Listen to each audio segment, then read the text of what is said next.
A seguir, entre aspas, o comentário diário de quem entende do assunto. Mauro Hauschild. O Mauro fala para a Free Viagens e Turismo as últimas 2 vagas. Em outubro, viaje com a Free por Albânia, Macedônia do Norte, Bulgária e Romênia.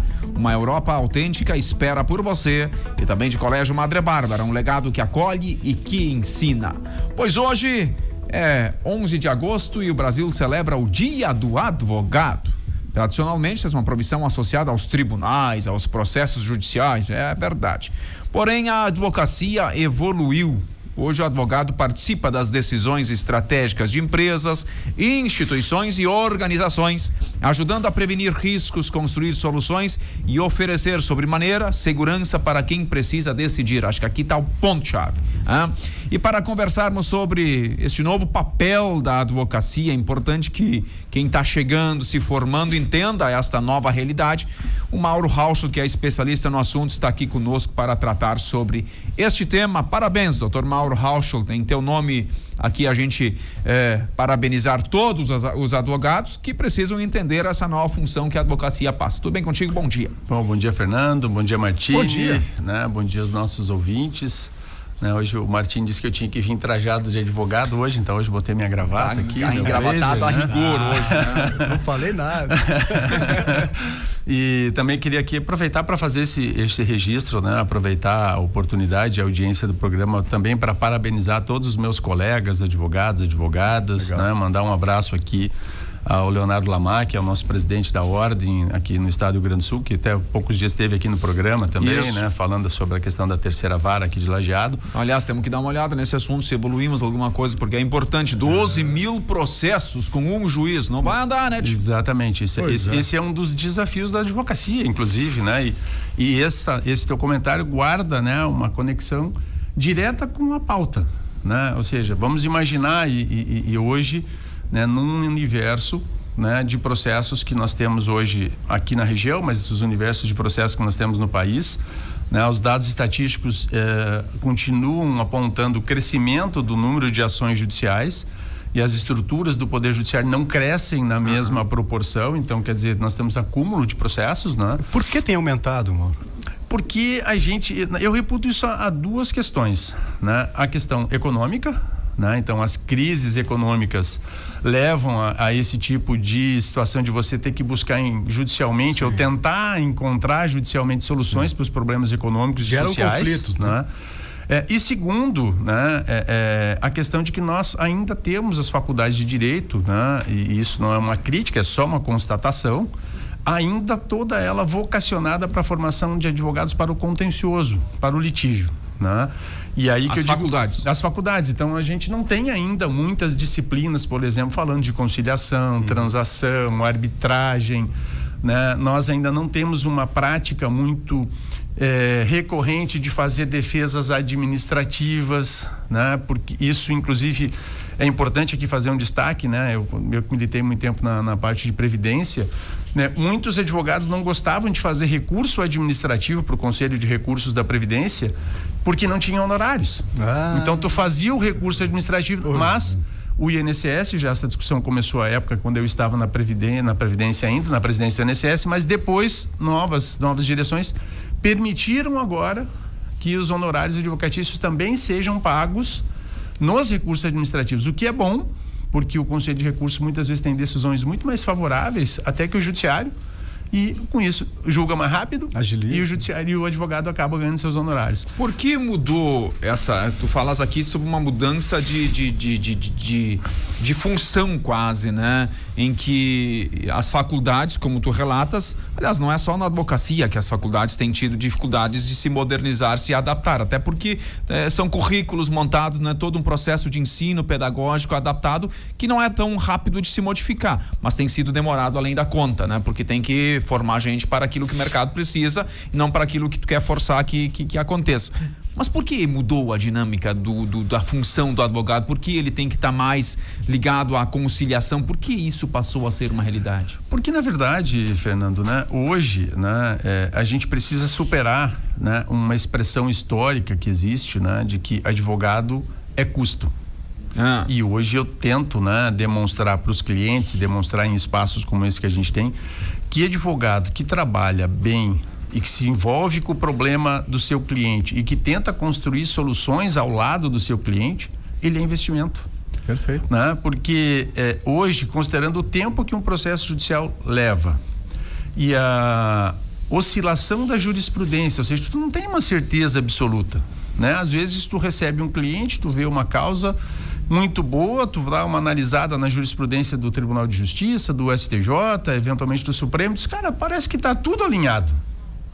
E quando tu vê, 8 anos depois, 10 anos depois, quando esse teu processo chega num Tribunal Superior, há uma mudança de entendimento, uma mudança de jurisprudência. E aí, quando muda essa jurisprudência, toda aquela tua expectativa inicial se frustra. Então, a falta de segurança jurídica e da própria falta de precedentes estáveis nos tribunais superiores fazem com que aquilo que aparentemente no primeiro momento seja seguro, seja certo, e aí a matéria tributária está acontecendo todo dia, né? Você ganhou a acreditação do PIS/COFINS, né, sobre o ICMS, e depois o Supremo veio, modulou e disse, não é bem assim, agora é só daqui para frente.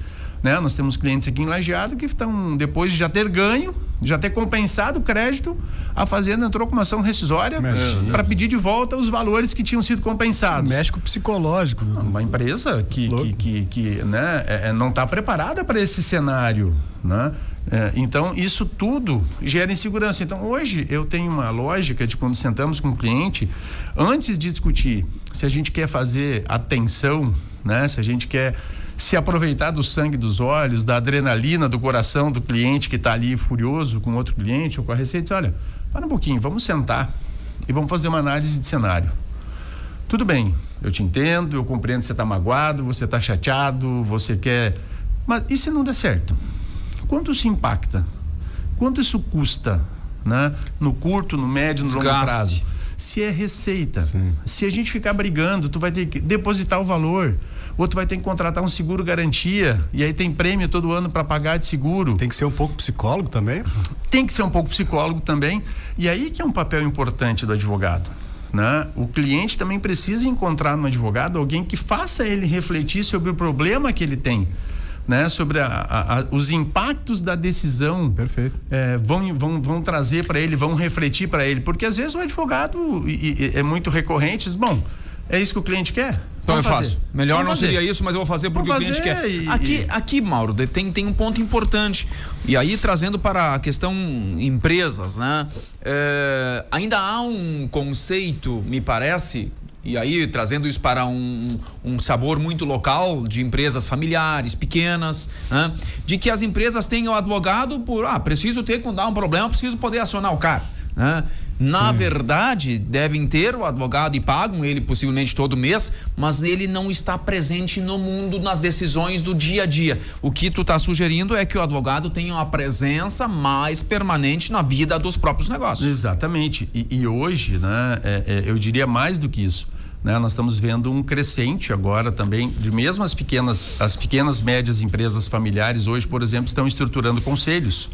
Conselho de administração, conselho fiscal, conselho consultivo. Eu, inclusive, acabei de concluir o curso de conselheiro também para poder compreender um pouco desse papel da gestão e dos conselhos. Legal. Porque o advogado hoje ele não assessora só o dono da empresa, só o CEO, só o CFO. Ele também vai ter que assessorar o conselho de administração, ele vai ter que assessorar o conselho fiscal. Isso aí. Né? Ele vai poder, porque os conselheiros também não são pessoas muitas vezes que conhecem toda a dinâmica da responsabilidade dentro da empresa. Então ele precisa um jurídico para apoiá-lo, para quando o executivo pedir a aprovação de um investimento, por exemplo, será que o conselho está preparado juridicamente? Será que a decisão é melhor? Será que outra decisão não seria melhor? Né? Então, esse papel hoje do advogado, né, de poder enxergar a empresa para além da questão jurídica do Código de Processo, ela é fundamental. Né? Eu digo que isso hoje vai distinguir, né, os advogados que vão ser bem-sucedidos dos advogados que vão passar trabalho correndo atrás de processos, indo para a justiça, levando anos para resolver. E o pior de tudo, né? E eu vivo esses dois cenários. Eu tenho processos que eu ganhei, que eu tenho honorários muito substanciosos para receber, Mas o processo levou tanto tempo que o adversário de quem eu ganhei o processo não tem mais patrimônio e eu não consigo executar meus honorários. Né? Então... Ou seja, também não adianta... Não tem saída, não ou tem seja, milagre. Tu às vezes tu diz, é o caso da minha vida. Quando tu chega na hora de executar o caso da tua vida, ele não tem patrimônio para cobrar só vem no fim da vida. Os honorários. E eu queria até contar uma situação aqui, não posso obviamente dar detalhes, mas também para os empresários às vezes fazerem uma reflexão que tem tudo a ver com isso. Eu ia te perguntar quando os empresários têm que saber. Eu vivi um caso, eu estou nesse momento vivendo um caso no escritório, em que em 2019 eu fui contratado por uma empresa de São Paulo e ela tinha um litígio com outra empresa. E havia ali uma pretensão de fazer um acordo. 7 anos atrás. 7 anos atrás. O nosso adversário tinha lá o interesse de receber 1 milhão e pouco de uma compensação financeira e o nosso cliente estava disposto a pagar 230 mil. O que aconteceu? Não se entenderam, sangue dos olhos dos dois lados, adrenalina, irritação. Tu não merece 1 milhão e eu vou te pagar só 200. Este processo acabou agora, uma coisa de 4 meses. E aí? Resumindo, né, hoje, o processo ficou 50-50. O que o nosso adversário pediu, ele ganhou 50%. O nosso cliente, então, pagou só 50% do que estava sendo pedido. Os meus honorários, hoje, são maiores do que o valor do acordo que poderia ter sido feito lá atrás. E nisso, o meu cliente está pagando honorários, a outra parte está pagando honorários, o meu cliente está pagando 2,5 vezes o valor da proposta do acordo lá de trás. Então, veja o impacto financeiro de uma tomada de decisão com sangue nos olhos e com muita adrenalina, né? Com emoção. Com emoção. O custo que isso tem, né, para a empresa, para as pessoas físicas dos sócios, que daqui a pouco vão responder de alguma forma por isso, quando se nós estivéssemos lá atrás, eles tivessem sentado como nós tínhamos sugerido, vamos tentar fazer um acordo, vamos achar um meio do caminho. Tomar um chazinho. Estava tudo resolvido e agora nós temos um problema. Agora tem execução de honorário de um lado, execução de dívida do outro, valores astronômicos que numa boa conversa talvez pudesse ter sido resolvida, né, encontrado uma solução. E eu disse, este é um caso hoje, quando eu sento na mesa com um cliente, eu conto esse caso. Tem que contar. Né, para mostrar, olha, tem certeza que tu está pronto para isso? Tem certeza que tu está pronto para esse desafio? Né? Alguém pode dizer, mas poxa, tu está abrindo mão de honorários. Eu disse, não, mas às vezes no honorário não é o mais estratégico. É a fidelidade, a confiança do cliente que vai me chamar para outros casos, para outras situações, vai contar para os seus colegas, né, que o advogado ajudou a resolver um problema e a gente acaba aí ganhando um espaço muito, muito melhor. Então, é um desafio. Eu sei que não é fácil, né? Os números mostram, hoje nós temos mais de 1 milhão de advogados no Brasil. A renda média de um advogado é inferior a R$6 mil. Caramba! São dados apurados pelo próprio Conselho Federal da Ordem. Então, eu compreendo que um advogado jovem está ali correndo atrás da máquina. Atrás então, quando ele precisa, quando ele recebe um cliente, ele precisa entrar com a ação para receber o valor ali que ele cobra um pouquinho na frente e tal. Mas se tu começar a projetar isso no médio e longo prazo, tu vai ver que isso não contribui para o teu sucesso como advogado. Ele resolve o teu problema momentâneo, mas ele não constrói talvez uma carreira sólida para o futuro. Esse é um desafio. Escutem os mais experientes. Escutem o cabelo branco. Mas nem tem muito cabelo branco, Mauro, ainda. O Grecinho 2000 resolve. Doutor Mauro, obrigado pela entrevista. Baita aula, acho que é por aí, né? Entender essa nova dinâmica, né, do papel dos juristas, dos advogados, especialmente. Então, tá aí dada a aula. Para quem é esperto, vai se ligar. Abraço e até a próxima. Abraço, obrigado, até a próxima. Maravilha, 9h41, intervalo comercial, nós voltamos em seguida.